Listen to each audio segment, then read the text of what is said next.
notre étampe avec le marqueur ou avec le pad de Suez. Ça n'a vraiment pas beaucoup d'importance. C'est vraiment selon ce que vous préférez.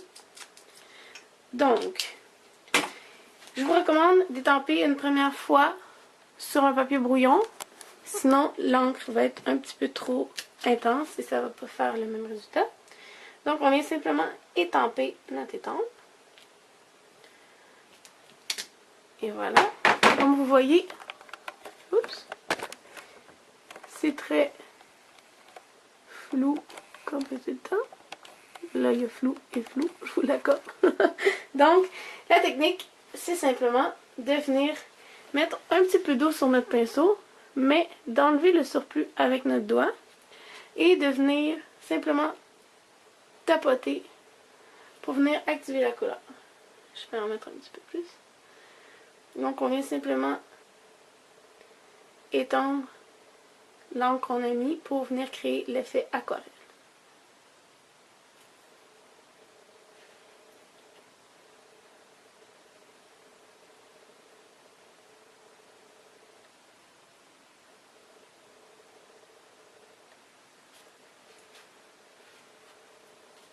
On dirait presque qu'on a peint la fleur à la main alors que c'est vraiment juste une étampe qu'on vient activer le pigment.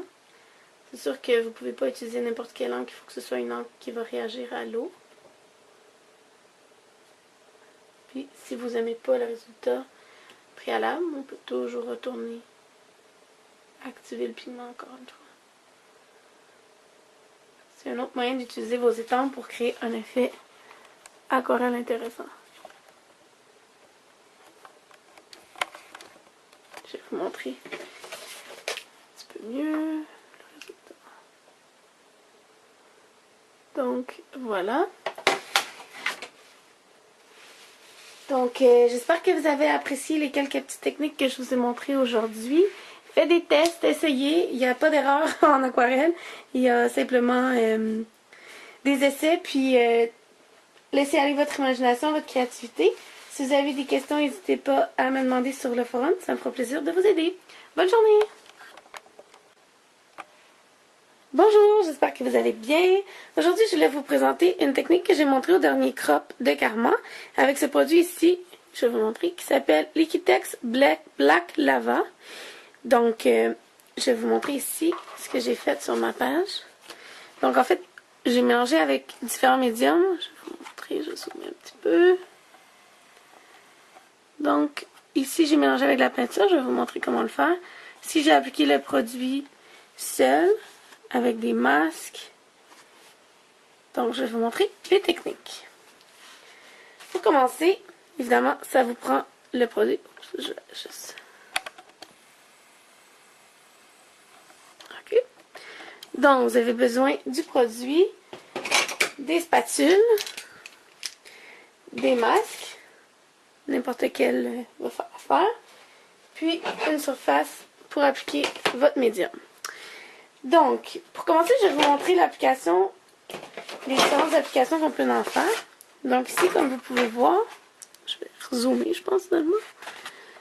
Donc, on peut tout d'abord le mélanger avec de la peinture, mais ça va toujours dépendre de la quantité de produits que vous allez mettre. L'effet va être différent. Donc, si vous en mettez plus, c'est sûr qu'il va y avoir plus de petits grains noirs. Si vous mettez moins de peinture, mais plus de produits, ça va être un autre effet.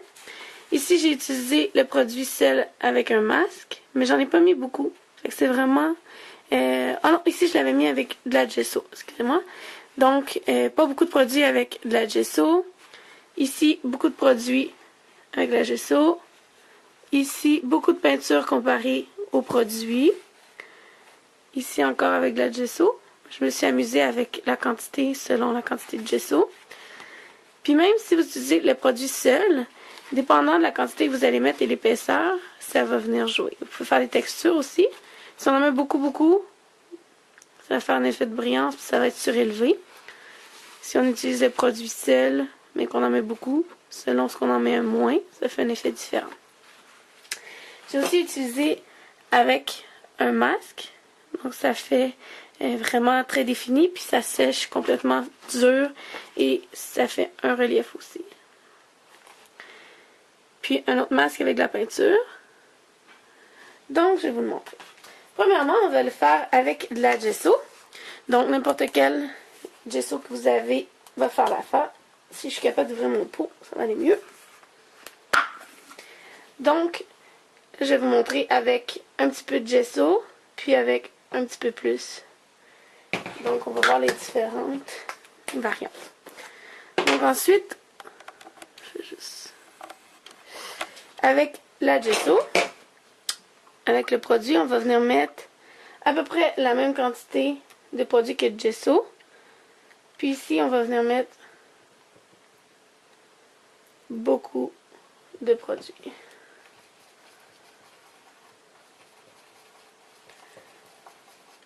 Vous pouvez aussi voir en mélangeant l'effet que ça fait. Puis si vous voulez en rajouter.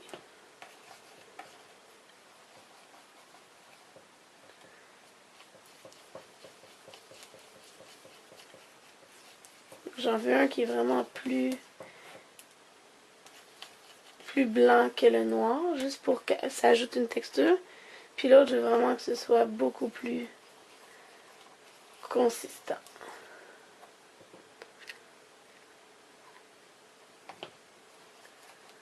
Ok, donc je vais vous montrer premièrement seul. Donc, je vais faire ici.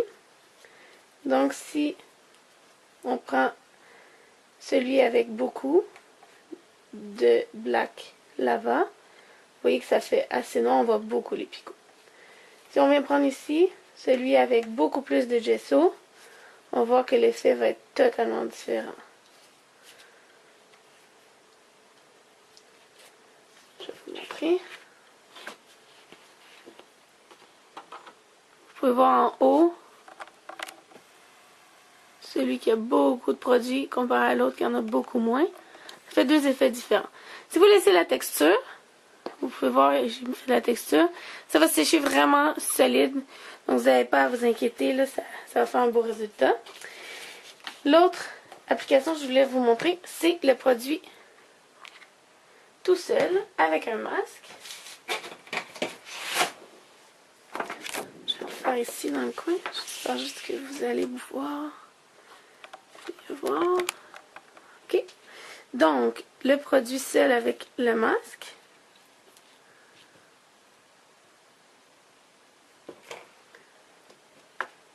Et voilà.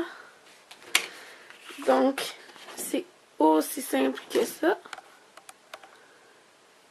Vous pouvez voir. En séchant, ça va donner ce que je vous ai montré tantôt. Dépendant de la consistance et de l'épaisseur que vous allez mettre. Donc voilà. C'est sûr que quand ça va sécher, ça va être un petit peu plus noir que ce l'est en ce moment. L'autre application qui est vraiment intéressante, c'est de mélanger... Je vais juste replacer ma caméra. C'est de mélanger le produit avec de la peinture. Donc je vais prendre une peinture acrylique. Ce que vous avez sous la main va faire amplement. Puis encore là, selon la quantité de produits que vous allez y mettre, ça va varier. Là, je vais mettre à peu près quantité égale.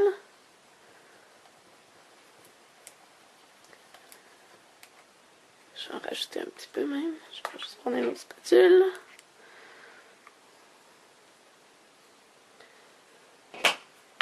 Donc, là, on va voir que vraiment les petits picots noirs vont être beaucoup plus présents. Donc, ça peut donner cet effet-là. Puis même, on pourrait en rajouter encore, mélanger, pour un effet encore plus profond de notre produit. Ce qui est le fun, c'est que ce produit-là, vous pouvez le mélanger pas mal à tout ce que vous allez penser. Ça va vraiment... il faut juste essayer. Vraiment, c'est un produit vraiment le fun qui ajoute de la brillance, de la texture. Puis c'est le fun que ça varie du traditionnel brillant blanc. Là, ça fait vraiment plus noir, donc ça peut faire ressortir. Donc, je vais vous montrer avec le masque. J'espère que vous voyez bien. Et la peinture.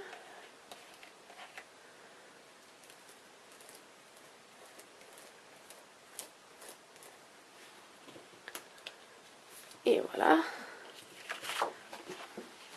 peut vraiment faire un effet très intéressant. Avec les petits picots noirs. Vous pourriez aussi le mélanger avec de la pâte de texture, ce qui pourrait faire vraiment un effet beaucoup plus épais, dépendant des utilisations que vous voulez en faire. Puis, comme je vous disais plus tôt, si vous utilisez le produit seul, il y a vraiment moyen de jouer avec la texture. Donc, si je viens d'en mettre vraiment épais, ça va sécher très foncé, comme je vous ai montré ici. Ça va être vraiment, vraiment foncé et très épais. Mais vous pouvez aussi en mettre beaucoup moins. Puis venir jouer différentes textures selon ce que vous désirez comme effet.